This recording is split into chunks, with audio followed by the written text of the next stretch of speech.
Good morning, boys.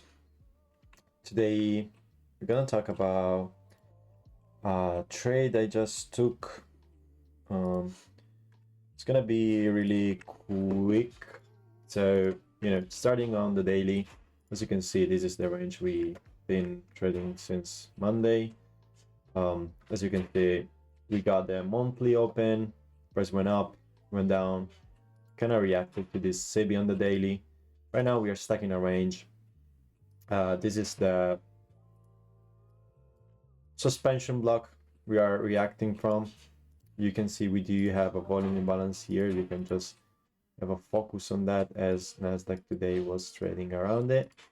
If you want to have that on your chart, you can, on your confluence around it. What I like about this PA is that yes, it's not respecting that at all. Why? Well, yes, it's very bullish. As you can see, we do have some sensibility around this volume imbalance. I think that Nasdaq didn't have. So this chart is very clean. We did take what is that, Friday high on ES, but we are failing to do so on Nasdaq. So as you can see right here, we can use the BZ that now got this inversion on ES as a target, and we are targeting all-time high on S&P, while Nasdaq is stuck in a consolidation. Why is that? Why price is stuck here? Why it's not allowed to continue higher? So you can measure this week. But you're gonna find that there is no real answer for that. So what I like about this PA, if we just check the 4-hour and we compare them, we see that price is trending on ES while we are still stuck inside Friday range on Nasdaq. This is a good sign. Why? Because we are leaving a lot of signature underneath us that are calling equal lows and liquidity, resting liquidity. So I do think price will visit this sell side. I don't know if that's actually a requirement for price to go up, but it seems like it is. This week is one of the hardest as we have NFP and a bunch of news going on around the world. And not only that, but price is also in the first month of the year, and usually tends to be a pretty slow day, slow month. So I'm not pretending so much. As you can see today on the 15-minute, price open, one lower, took some sell side underneath PM session yesterday, came up in a high resistance liquidity run till 9:30 when we did a big pump, and we failed again to take Friday high while ES was just pumping and pumping and pumping. So again, we see some weakness on Nasdaq. So my eyes jump immediately into these equal lows that we left from yesterday. So we are talking about 9:30 and 8.25 equal lows, resting together with Asia here and London today. So I was really paying attention to that. So when price today came above here, you can measure this week if you want. That can be a PDRA, but technically what I was watching is price leaving this fair value gap. Why?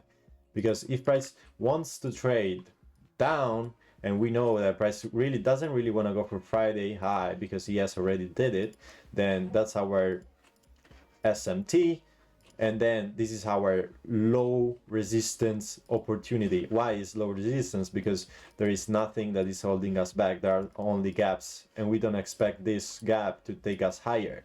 So this is where the opportunity presented today. I just jumped immediately on my 1-minute chart. Now it's gonna be a little bit different. Then here we go. So let me draw this. So this is the range between 9:30 and 10 a.m. As you can see, this is pretty much where most of the volatility and the orders are placed in the market. So we do have sell side and buy side. Buy side was taken not only once but twice. As you can see, also ES did the same. But what are we leaving here? Smooth lows. What Well, those, well, that's a sell side liquidity, and it's also coupled with the 9:30 low. Well, not actually 9:30, but between the range of 30 minutes between 9:30 and 10. So there are a lot of liquidity resting here. Not only that, but we still have the liquidity from yesterday.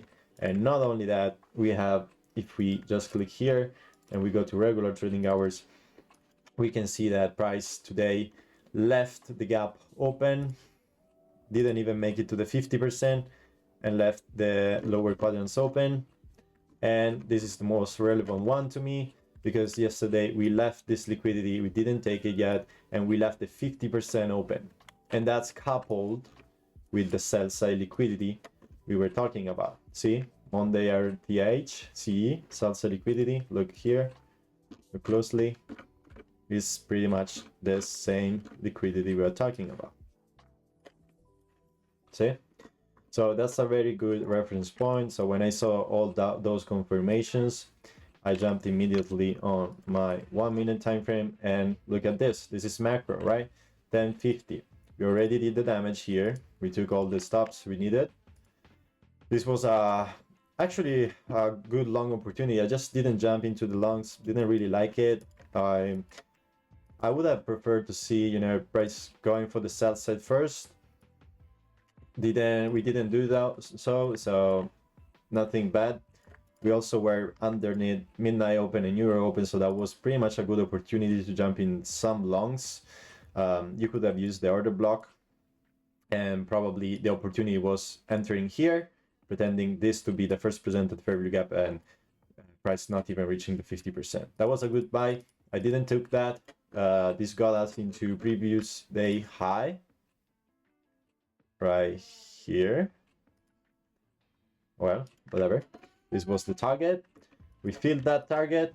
As you can see, price did use Friday first presented CE to continue, made an order block, made another continuation, and start to slow down a little. So this was a distribution phase.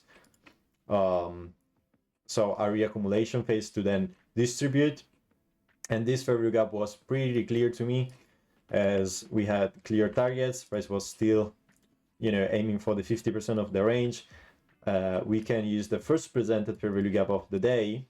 In this case, I'm using this one because the one on the left is very tight, and actually this is the one that delivered price higher. So I use this level as my POC, as we wanna call it that. You know, we can check this. You see the POC is also aligned with it.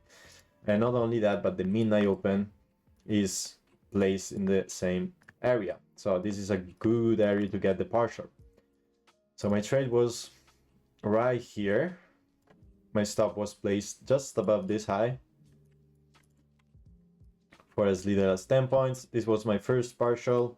And then I still have something running for these targets if we can deliver lower. Now it's getting a little bit weaker right now and choppy, so this is gonna be a break-even trade. My stop is here, just around the breakaway gap. When I saw this breakaway gap, I was pretty sure that the trade was right. Didn't want to see that getting filled. We started respecting order flow, so I was using order flow as confluence. See, price comes back to the order block, rejects it, and where are we on the first presented fair value from Friday? So then we push lower, we came back, we touch the order block again, well, the lower part of that. Then we continue, we tap again, and we tap the midnight. So that was a perfect delivery. That's actually what you're looking for, low resistance liquidity run. You don't want to get chopped inside this mess, right? So when you have a target, when you have a draw, you just wait for low resistance liquidity run, and this gets super easy, right? Well, this was the trade of the day. I took it not on Top Step. For Top Step, I'm gonna be trading next week. I took this trade on FTMO. If you want to see the execution, just go on my Discord channel. Leave a comment with the word Discord, and I'm gonna share the link. And if you want, you can also follow me on Twitter. there. Sometimes I post my trades, and yeah, that's pretty much it. So this was the trade. If you want, we can add the 15-minute right now, but you can clearly see how we failed to take Friday high. We took previous day high, and obviously this becomes the liquidity right now. And you know, we deliver also this 15-minute. We're kind of getting in trouble right now, but it doesn't really matter anymore. I like how we rejected the 50% of this fair value gap. I would like to see price continuing lower, but you know, now it's a time of day that I don't enjoy. And to be honest, to go lower, I think we should at least reverse this hourly fair value gap that right now we are holding. But you can see how choppy it's getting around this first presented. I still think we're gonna go lower. The perfect confirmation will be staying below the first presented of today, and then delivering inside this one, where I'm gonna take a partial, and then I'm gonna collapse my trade on regular trading hour open. I'm gonna manage that trade on my phone right now because I'm closing the charts. We already went past 11:30. So yeah, finally a good opportunity. Yesterday was a bit tricky. I didn't really enjoy the price action. It was very high resistance. This is the period where you don't do nothing. Like here, you're gonna mess up. This is high resistance liquidity round. There is nothing to do. So don't touch it, especially if you're new. Like to me, this is completely a mess. If I'm trading this, I'm gonna definitely take losses. So I don't. And yeah, that's pretty much it for today, guys. You enjoyed the recap. I'm trying to make it really quick. So yeah, take care.